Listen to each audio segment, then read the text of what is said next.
لیکن قربان جائے گی معاویہ کی محبت پر، ان کی عظمت پر۔ معاویہ نے کیا کہا؟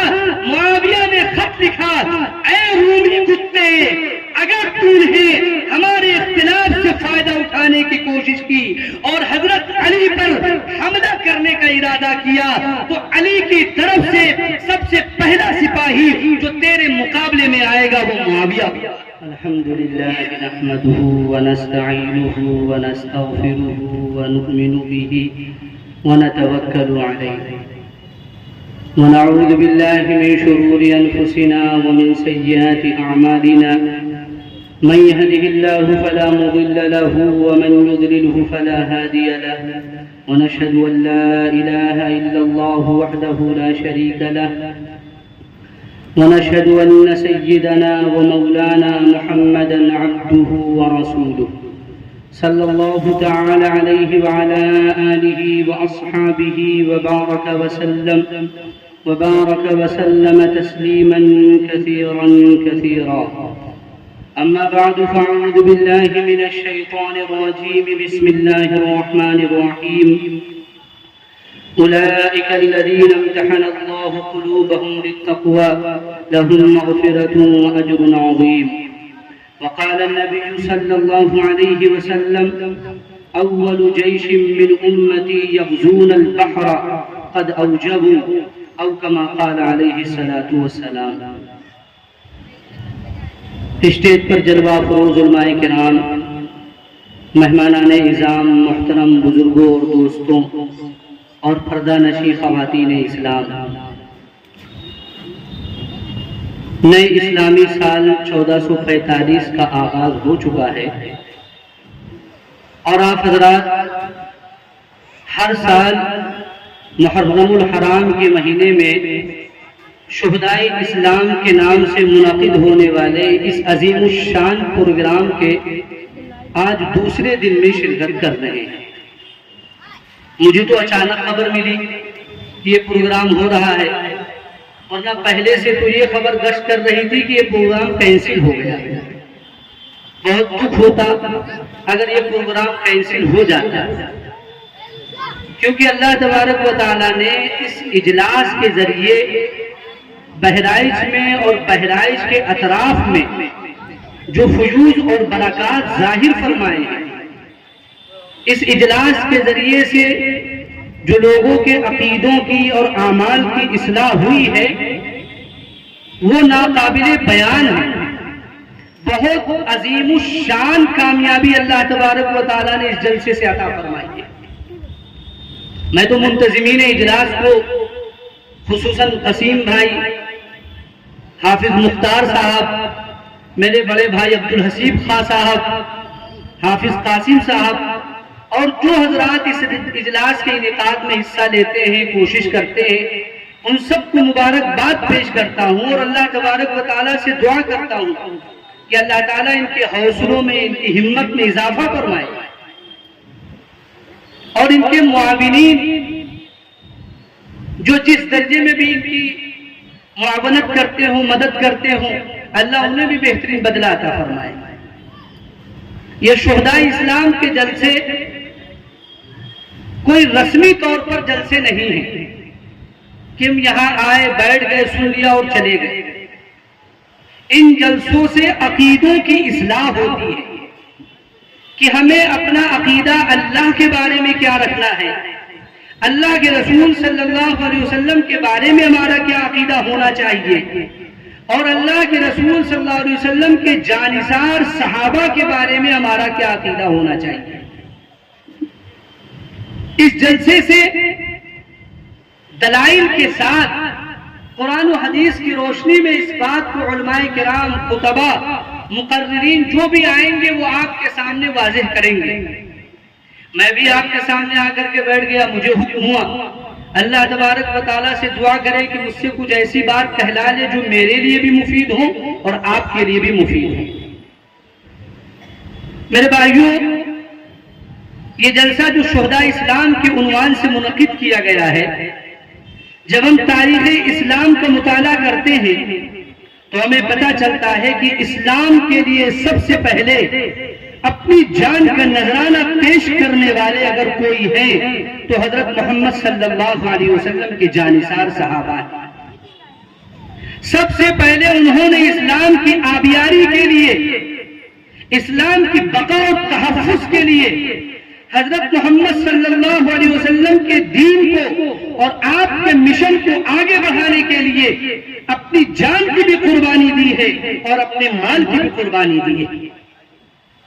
اور اللہ تبارک و تعالیٰ کو ان صحابہ کی، جنہوں نے پیغمبر کی صحبت میں رہ کر کے ہر طرح سے اپنی اصلاح کی ہے، جو پیغمبر کی صحبت میں آنے سے پہلے دنیا کی تمام برائیوں میں مبتلا تھے، دنیا کی تمام غلاظتوں میں مبتلا تھے، لیکن پیغمبر کے دامن سے وابستہ ہونے کے بعد، پیغمبر کی صحبت اختیار کرنے کے بعد اللہ تبارک و تعالیٰ نے پوری دنیا کے لیے ان کو نمونہ بنا دیا، پوری دنیا کے لیے اللہ نے ان کو آئیڈیل بنا دیا کہ وہ صحابہ جنہیں اونٹ چرانے کی تمیز نہیں تھی، جنہیں بکریاں چرانے کی تمیز نہیں تھی، جب پیغمبر کے دامن سے وابستہ ہوئے اور اس دین کو اختیار کیا جو دین حضرت محمد صلی اللہ علیہ وسلم لے کر کے آئے تھے، تو یہ صحابہ پوری دنیا کے لیے نمونہ بن گئے۔ اور آقا کی زبان سے یہ اعلان ہوا، اصحابی کالنجوم بعجہم اقتدیتم اہتدیتم، میرے صحابہ ستاروں کے مانند ہیں، ان میں سے جن کی بھی پیروی کرو گے ہدایت پا جائے۔ صحابہ ایسے بن گئے۔ حضرت عمر کا واقعہ کتنا مشہور ہے۔ حضرت عمر رضی اللہ تعالیٰ عنہ صحابہ کرام کے ساتھ مکے کی کسی وادی میں جا رہے تھے، چلتے چلتے صحابہ سے کہا یہاں پر رک جاؤ، اور خود حضرت عمر آگے بڑھ گئے، چلے گئے۔ صحابہ کرام وہیں پر رکے رہے، انتظار کرتے رہے، کافی دیر ہو گئی، حضرت عمر واپس نہیں آئے۔ تو صحابہ پریشان، آخر کیا ہوا؟ امیر المومنین ابھی تک واپس کیوں نہیں آئے؟ کیا امیر المومنین کو کوئی حادثہ پیش آ گیا؟ آخر کیا ہوا جو امیر المومنین ابھی تک واپس نہیں آئے؟ تلاش کرنا چاہیے، ڈھونڈنا چاہیے، کہاں گئے، کیا کر رہے ہیں، کیا ہوا؟ صحابہ کرام ڈھونڈنے کے لیے نکلے، کافی دیر تلاش کے بعد دیکھا کہ حضرت عمر رضی اللہ تعالیٰ عنہ پہاڑی پر بیٹھے ہوئے زار و قطار رو رہے ہیں، آنکھوں سے آنسو بہ رہے ہیں۔ صحابہ دیکھ کر پریشان ہو گئے کہ آخر امیر المومنین کو کیا ہوا؟ پوچھتے حضرت کیا بات ہے، ہمیں بتائیے، آپ کو کسی نے کوئی تکلیف پہنچائی؟ آپ کو کسی نے کچھ کہا ہے؟ آپ کیوں رو رہے ہیں، کیوں پریشان ہیں؟ حضرت عمر رضی اللہ تعالیٰ عنہ نے کہا نہیں، مجھے کسی نے کچھ کہا نہیں ہے، مجھے کسی نے کوئی تکلیف نہیں پہنچائی۔ اس وادی کو دیکھ کر مجھے اپنی جاہلیت کا زمانہ یاد آ گیا کہ ایک وقت تھا جب میرا باپ خطاب بکریوں کا ریوڑ دے کر کے، اونٹوں کا ریوڑ دے کر مجھے چرانے کے لیے اس میدان میں بھیجتا تھا۔ میں یہاں دن بھر آ کر کے بکریاں چراتا تھا، اونٹ چراتا تھا، اور شام کو جب گھر واپس ہوتا تھا بکریوں کا پیٹ بھرا ہوا نہیں ہوتا تھا، اونٹ کا پیٹ بھرا ہوا نہیں ہوتا تھا، تو میرا باپ خطاب تھپڑ مجھے مارتا تھا کہ عمر تجھے بکریاں چرانا نہیں آتا، تجھے اونٹ چرانا نہیں آتا، تو آخر زندگی میں کیا کر پائے گا، اپنی زندگی کیسے گزارے گا؟ وہ عمر جسے بکریاں چرانے کی تمیز نہیں تھی، جسے اونٹ چرانے کی تمیز نہیں تھی، پیغمبر کی صحبت میں آنے کے بعد اور پیغمبر کا کلمہ پڑھنے کے بعد اللہ تبارک و تعالیٰ نے اس عمر کو جس میں بکریاں چرانے کی صلاحیت نہیں تھی، دنیا کا گورنر اللہ نے بنا دیا پیغمبر کی صحبت سے۔ تو نے مجھے تراش کے ہیرا بنا دیا، تو نے مجھے تراش کے ہیرا بنا دیا، ورنہ میرا شمار انہی پتھروں میں تھا، میری کوئی حیثیت نہیں تھی، میں بھی جاہلیت کی زندگی گزار رہا تھا، میں بھی اللہ کو بھول کر غیروں کے سامنے سجدہ کر رہا تھا، لیکن یہ پیغمبر کا احسان ہے کہ پیغمبر کے دامن سے وابستہ ہونے کے بعد اللہ نے عمر کو عمر بنا دیا۔ صحابہ نے پیغمبر کی صحبت میں رہ کر کے ان چیزوں کو سیکھا، اور سیکھنے کے بعد جو قربانیاں دی اور جو عمل کیا، اللہ کو بھی محبوب اور اللہ کے رسول صلی اللہ علیہ وسلم کو بھی محبوب۔ قرآن میں اللہ نے تعریف کی صحابہ کی، اولئک هم المفلحون، اولئک هم الراشدون، اولئک هم المهتدون۔ کہیں اللہ فرما رہا ہے کہ یہ کامیاب لوگ ہیں، کہیں اللہ فرما رہا ہے ہدایت یافتہ لوگ ہیں، کہیں اللہ فرما رہا ہے کہ یہ مجاہد لوگ ہیں، کہیں اللہ ان کے ایمان کا تذکرہ کرتا ہے، کہیں ان کی عبادت کا تذکرہ کرتا ہے، کہیں ان کے رکوع سجدے کا تذکرہ کرتا ہے۔ صحابہ کرام دین کے تمام شعبوں میں کامل اور مکمل تھے، ان کا ایمان بھی مضبوط تھا، ان کی عبادت بھی مکمل تھی، ان کے اندر جانثاری کا جذبہ بھی مکمل تھا، پیغمبر سے محبت بھی مکمل تھی۔ دین کے تمام شعبوں میں اللہ تبارک و تعالیٰ نے صحابہ کو مکمل بنایا۔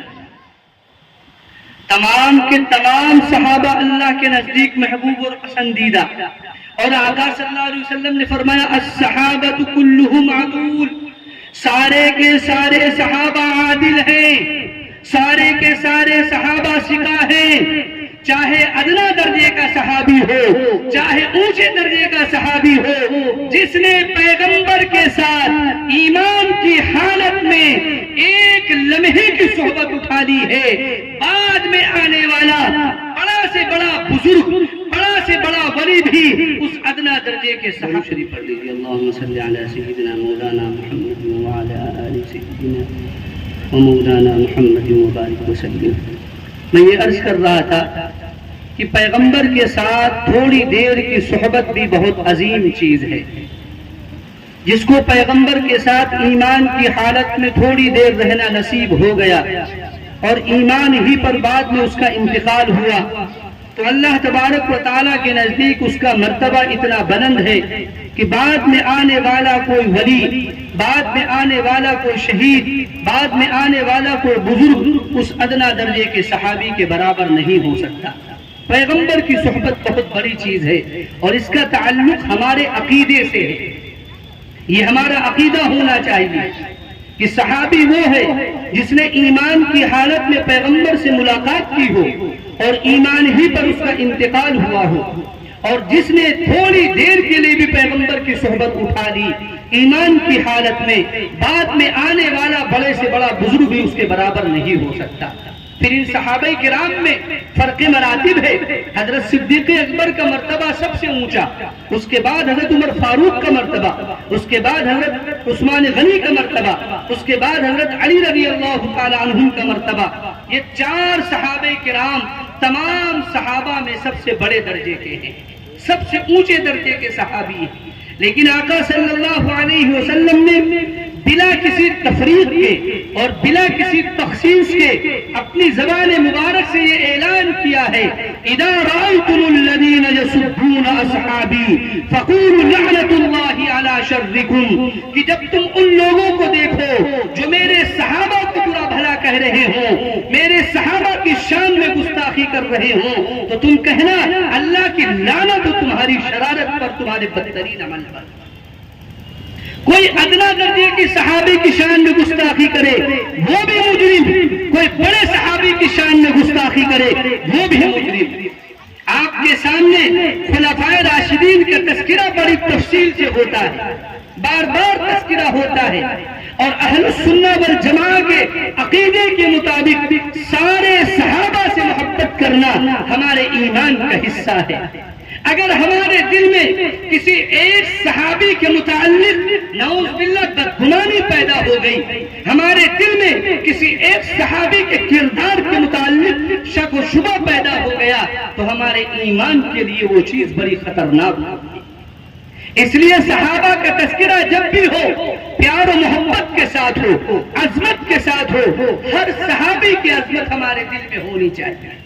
میں یہ بات اس لیے عرض کر رہا ہوں کہ آج ہمارے معاشرے میں خلفائے راشدین کا تذکرہ بڑی عقیدت اور محبت سے کیا جاتا ہے، اور کرنا بھی چاہیے۔ ہر ایمان والے کے دل میں ان کی محبت ہے اور ہونی بھی چاہیے، چاہے مرد ہو چاہے عورت ہو، سب کے دل میں ان صحابہ کی عظمت ہونی چاہیے۔ لیکن ہمارے بعض نادان ایمان والے جو اپنے آپ کو اہل السنہ والجماعہ کہتے ہیں، بعض صحابہ کرام کی شان میں گستاخیاں کرتے نظر آتے ہیں۔ بعض صحابہ کرام کے مرتبے کو کم کرتے ہوئے نظر آتے ہیں، دوسروں کو پروپیگنڈے سے متاثر ہو کر، دوسروں کی تحریریں پڑھ کر، دوسروں کی تحریریں دیکھ کر اور دوسروں کی باتیں سن کر وہ بھی متاثر ہوتے ہیں اور صحابہ کا کسی درجے میں بغض اور کسی درجے میں عناد اپنے دل میں پیدا کر لیتے ہیں۔ میں دشمنان صحابہ کی بات نہیں کرتا، جو دشمنان صحابہ ہیں جن کا مشغلہ ہی نعوذ باللہ صحابہ کو گالیاں دینا ہے، مجھے ان سے سروکار نہیں، میں تو اپنی سنی برادری سے، اپنے ان بھائیوں سے کہنا چاہتا ہوں جو صحابہ کی عظمت کا دم بھرتے ہیں، جو صحابہ کی عظمت اپنے دل میں لیے ہوئے ہیں اور اعلان کرتے ہیں کہ ہم صحابہ کے چاہنے والے ہیں، ہم صحابہ سے محبت کرنے والے ہیں، انہی کے درمیان کچھ ایسے لوگ بھی ہیں جو بعض صحابہ کرام کے بارے میں کسی کے کہنے کی وجہ سے، کسی کی بات سننے کی وجہ سے بدگمانی کا شکار ہیں۔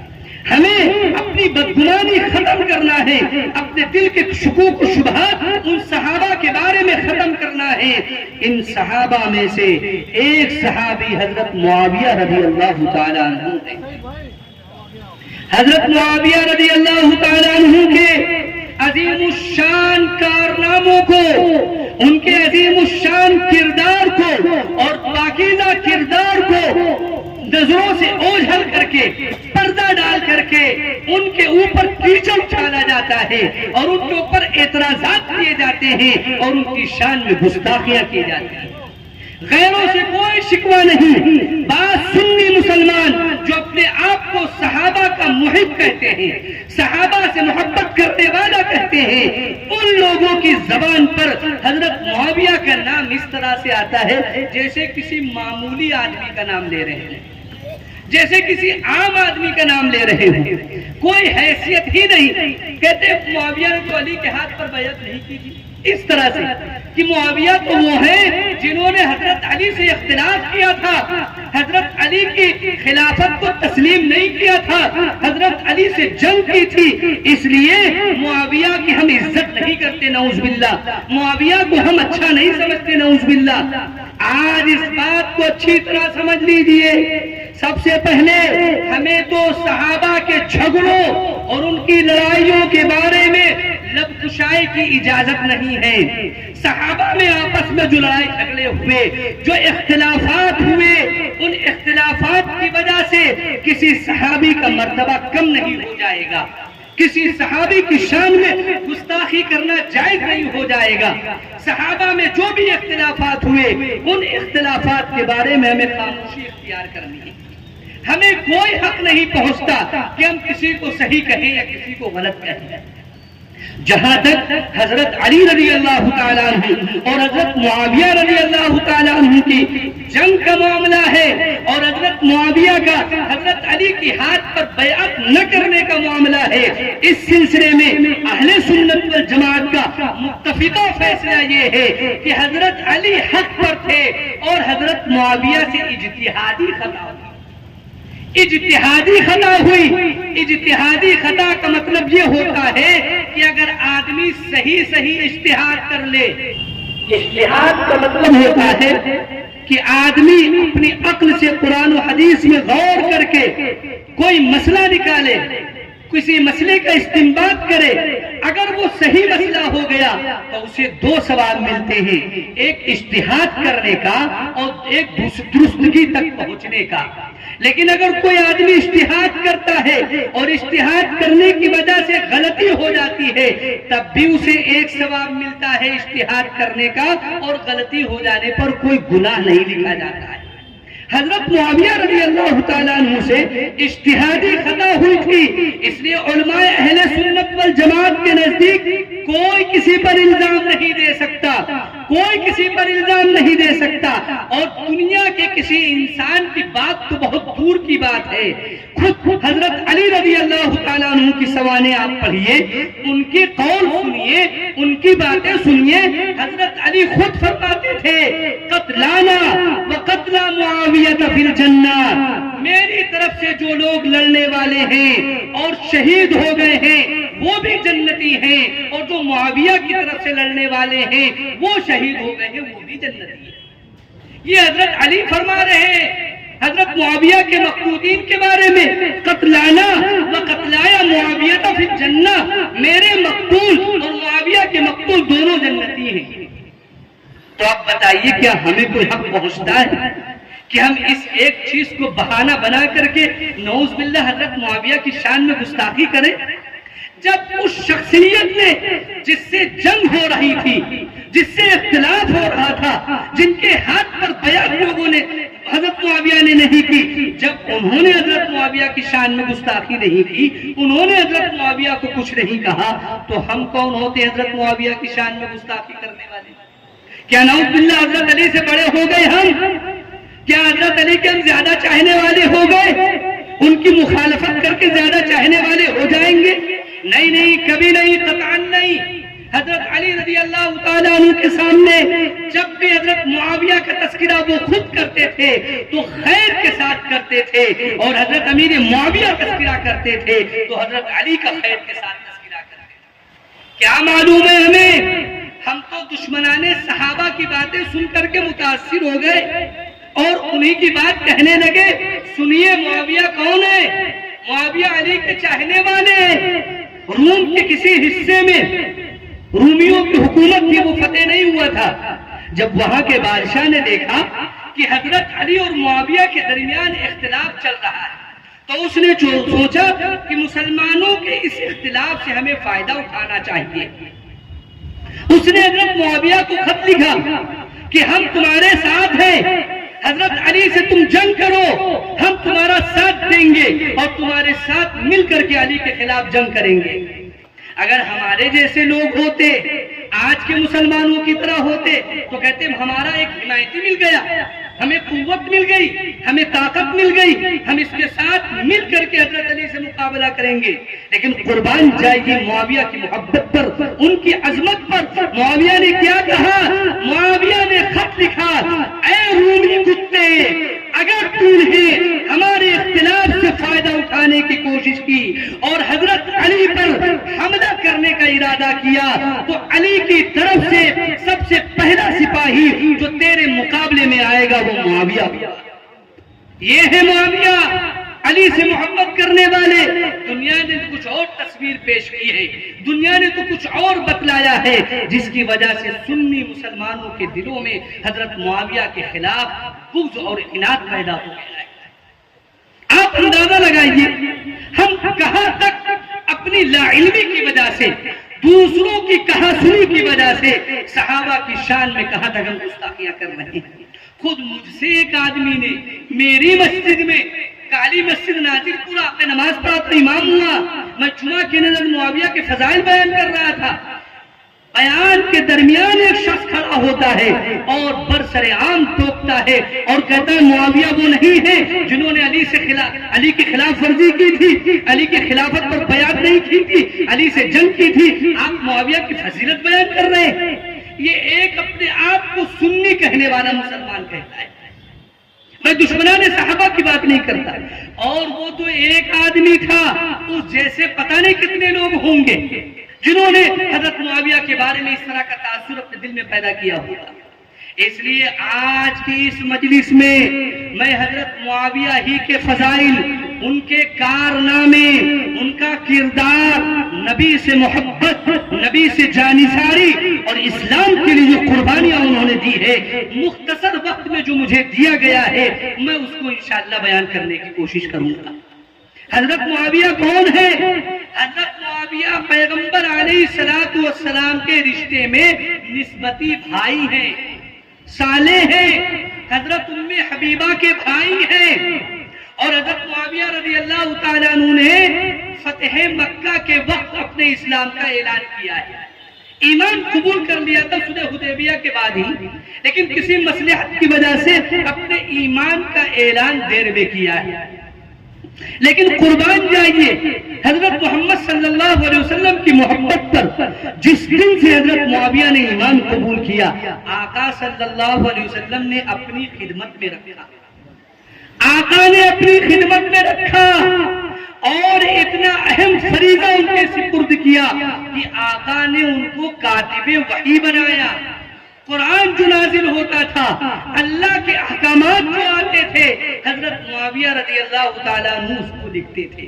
کتنا اعتبار رہا ہوگا آقا صلی اللہ علیہ وسلم کو حضرت معاویہ پر، اپنی خدمت میں رکھ رہے ہیں اور قرآن کی کتابت پر حضرت معاویہ کو معمول کیے ہوئے۔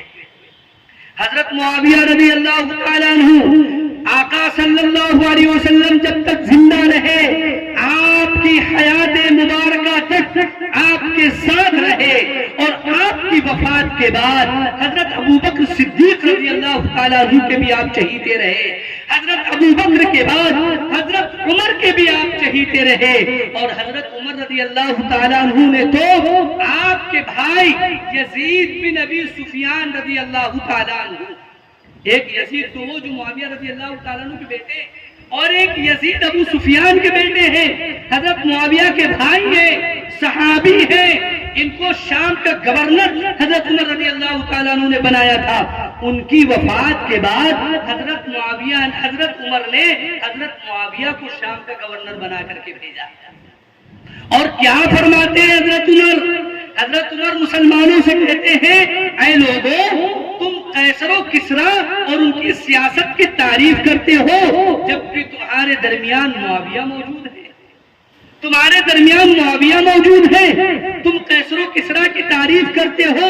یقیناً یہ ایسا خوددار اور ایسا غیرت مند نوجوان ہے کہ اگر تم زبردستی کوئی چیز اس سے لینا چاہو تو تم اس سے نہیں لے سکتے ہو۔ حضرت معاویہ رضی اللہ تعالیٰ عنہ حضرت عمر فاروق رضی اللہ تعالیٰ عنہ کے بھی مشیر رہے، ان کے بھی معتمد رہے، اور ان کے بعد حضرت عثمان غنی رضی اللہ تعالیٰ عنہ کے بھی معتمد رہے، حضرت عثمان غنی کے بھی مشیر رہے۔ حضرت عثمان غنی رضی اللہ تعالیٰ عنہ نے ان کی گورنری کے علاقے کو اور بڑھا دیا، حضرت معاویہ کو اور اختیارات دے دیے۔ یہی حضرت معاویہ ہیں جنہوں نے سب سے پہلے بحری جہاد شروع کیا تھا، سمندری جہاد۔ مسلمانوں نے حضرت معاویہ رضی اللہ تعالیٰ عنہ سے پہلے جتنے بھی جہاد کیے وہ زمینی جہاد تھے، وہ خشکی جہاد تھے، لیکن بحری جہاد، سمندری جہاد سب سے پہلے حضرت معاویہ رضی اللہ تعالیٰ عنہ نے شروع کیا۔ اور اس غزوے میں، اس جہاد کے بارے میں آقا صلی اللہ علیہ وسلم نے کیا فرمایا؟ حضرت ام حرام رضی اللہ تعالیٰ عنہ فرماتی ہیں، آقا صلی اللہ علیہ وسلم نے فرمایا، اول جیش من امتی یغزون البحر قد اوجبوا، میری امت کا وہ پہلا لشکر جو سمندری جہاد کرے گا اس نے جنت اپنے اوپر واجب کر دی ہے، اس نے جنت اپنے اوپر واجب کر لی ہے۔ حضرت ام حرام نے عرض کیا، اے اللہ کے رسول، انا فیہم، کیا میں ان میں ہوں؟ آقا نے فرمایا، انت فیہم، ہاں تم ان کے اندر ہو۔ پھر آقا صلی اللہ علیہ وسلم نے فرمایا، اول جیش من امتی یغزون مدینہ قیصرہ، یغزون مدینہ قیصرہ، میری امت کا وہ پہلا لشکر جو قسطنطنیہ پر حملہ کرے گا اور قسطنطنیہ کو فتح کرے گا، وہ سب کے سب جنتی ہیں، مغفور لہم، اللہ تبارک و تعالیٰ نے ان کی بخشش فرما دی ہے، اللہ نے ان کی بخشش کا اعلان کر دیا ہے۔ آقا کی اس حدیث کو آپ سامنے رکھیے اور تاریخ کا مطالعہ کیجئے۔ سن 28 ہجری میں حضرت عثمان غنی رضی اللہ تعالیٰ عنہ کے زمانے میں ان کی اجازت سے حضرت معاویہ رضی اللہ تعالیٰ عنہ بحری بیڑا تیار کرتے ہیں، سمندری جنگ شروع ہوتی ہے سن 28 ہجری میں، اور 28 ہجری کے بعد سن 52 ہجری میں جب خود حضرت معاویہ رضی اللہ تعالیٰ عنہ امیر ہوتے ہیں، خلیفہ ہوتے ہیں، اس وقت قسطنطنیہ مسلمان فتح کرتے ہیں۔ آپ اندازہ لگائیے، آقا صلی اللہ علیہ وسلم نے جن کے جنتی ہونے کی بشارت دی، جن کی مغفرت کی بشارت دی، جو اس بحری بیڑے میں شریک ہوئے، وہ سب کے سب جنتی ہیں۔ جنہوں نے قسطنطنیہ کو فتح کیا وہ سب کے سب بخشے بخشائے ہیں۔ تو آقا صلی اللہ علیہ وسلم کی پیشن گوئی کے مطابق حضرت معاویہ رضی اللہ تعالیٰ عنہ اس میں شامل ہوئے کہ نہیں ہوئے؟ سب سے زیادہ حقدار حضرت امیر معاویہ ہیں اس فضیلت کے، اور آقا کی اس پیشن گوئی کے جنہوں نے بحری بیڑا بھی شروع کیا اور قسطنطنیہ کو بھی اپنی عمارت میں فتح کروایا۔ حضرت معاویہ کوئی معمولی آدمی ہے؟ آقا صلی اللہ علیہ وسلم کی زبان مبارک سے کئی مرتبہ حضرت معاویہ نے دعائیں لی ہیں۔ آقا نے فرمایا اللہم اجعل معاویہ ہادیا مہدیا واہد بہ، اے اللہ معاویہ کو ہدایت پانے والا، ہدایت یافتہ اور ان کے ذریعے دوسروں کو ہدایت دینے والا بنا۔ آقا نے دعا دی اللہم علمہ الکتاب وقہ العذاب ومکنہ فی البلاد، اے اللہ معاویہ کو حساب و کتاب سکھلا دے اور عذاب سے معاویہ کی حفاظت فرما۔ حضرت معاویہ معمولی شخصیت ہے؟ آقا صلی اللہ علیہ وسلم کی بے شمار دعائیں حضرت معاویہ نے دی ہیں، معمولی صحابی نہیں ہے۔ آج مسلمانوں نے نعوذ باللہ دوسروں کی باتیں سن کر کے ان کو معمولی بنانے کی کوشش کی ہے اور دشمنوں نے صحابہ کو خوش کر رہے ہیں مسلمان۔ حضرت معاویہ رضی اللہ تعالیٰ عنہ پیغمبر کے بھی چہیتے ہیں، صحابہ کے بھی چہیتے ہیں، اور اپنے 40 سالہ عمارت میں 20 سال تو وہ خود امیر رہے اور 20 سال وہ گورنر رہے۔ اس 40 سالہ دور میں اسلام کی جو خدمت انجام دی ہے وہ تاریخ کے اندر کوئی پیش نہیں کر سکتا۔ حضرت معاویہ رضی اللہ تعالیٰ عنہ کے دور حکومت میں اسلام کی سرحدیں بہت دور تک پہنچ چکی تھی، 65,64,000 مربع میل تک حضرت معاویہ رضی اللہ تعالیٰ عنہ نے اسلام کے جھنڈے کو لہرایا تھا۔ حضرت معاویہ رضی اللہ تعالیٰ عنہ کو اللہ تبارک و تعالیٰ نے بہت سی صفات سے نوازا تھا، بڑی خوبیاں تھی ان کے اندر۔ اللہ تبارک و تعالیٰ نے حلم ایسا رکھا تھا، بردباری ایسی رکھی تھی کہ اس حلم کے بغیر، اس بردباری کے تذکرے کے بغیر معاویہ کا تذکرہ ادھورا رہ جاتا ہے۔ کون ہے معاویہ؟ کتنے حلیم، کتنے صابر۔ آج ہم اور آپ اس کا اندازہ نہیں لگا سکتے ہیں کہ معاویہ اتنے حلیم ہو سکتے ہیں۔ آپ نے واقعہ سنا ہوگا کہ حضرت علی رضی اللہ تعالیٰ عنہ سے اور حضرت معاویہ رضی اللہ تعالیٰ عنہ سے جنگ چل رہی ہوتی ہے۔ اس جنگ کے دوران دسترخوان لگتا ہے، حضرت معاویہ کا اپنے خیمے میں، حضرت علی کا اپنے خیمے میں، اور حضرت ابو ہریرہ رضی اللہ تعالیٰ عنہ کھانا کھانے کے لیے حضرت معاویہ کے دسترخوان پر آتے ہیں۔ حضرت معاویہ کے دسترخوان پر آتے ہیں، حضرت معاویہ کی عدم موجودگی میں نہیں کہ حضرت معاویہ موجود نہیں تو کھانا کھانے کے لیے آ گئے، نہیں، حضرت معاویہ موجود ہیں۔ حضرت ابو ہریرہ کھانا کھا رہے ہیں، کوئی سپاہی کہتا ہے ابو ہریرہ تمہارا تو عجیب حال ہے، تم لڑتے علی کی طرف سے ہو اور کھانا معاویہ کے دسترخوان پر کھانے آئے ہو۔ حضرت ابو ہریرہ رضی اللہ تعالیٰ عنہ سنتے ہیں اور سن کر جواب دیتے ہیں ہاں ہاں تم صحیح کہہ رہے ہو، میں لڑتا علی کی طرف سے ہوں، کھانا معاویہ کا کھا رہا ہوں۔ کیوں؟ کیونکہ میں علی کو حق پر سمجھتا ہوں اور کھانا معاویہ کا اچھا ہوتا ہے، اس لیے کھانا یہاں کھانے آیا۔ یہ گفتگو کس کے ساتھ میں ہو رہی ہے؟ تنہائی میں ہو رہی ہے؟ اکیلے میں ہو رہی ہے؟ نہیں، حضرت معاویہ کے سامنے ہو رہی ہے اور حضرت معاویہ مسکرا رہے ہیں، کوئی جواب نہیں دے رہے ہیں۔ ہمارے جیسا کوئی آدمی ہوتا ہاتھ پکڑ کر، گالیاں دے کر، برا بھلا کہہ کر کے دسترخوان سے اٹھا کر بھگا دیتا کہ تم ہمارا کھاتے ہو اور ہماری مخالفت کرتے ہو۔ لیکن قربان جاؤ معاویہ کے حلم پر، ان کی بردباری پر، اپنے سامنے برائی سن رہے ہیں اور معاویہ رضی اللہ تعالیٰ عنہ کچھ نہیں کہتے۔ یہی معاویہ ہے کہ اللہ کے رسول صلی اللہ علیہ وسلم نے ان کو وائل بن حجر رضی اللہ تعالیٰ عنہ کو رخصت کرنے کے لیے ساتھ بھیجا تھا۔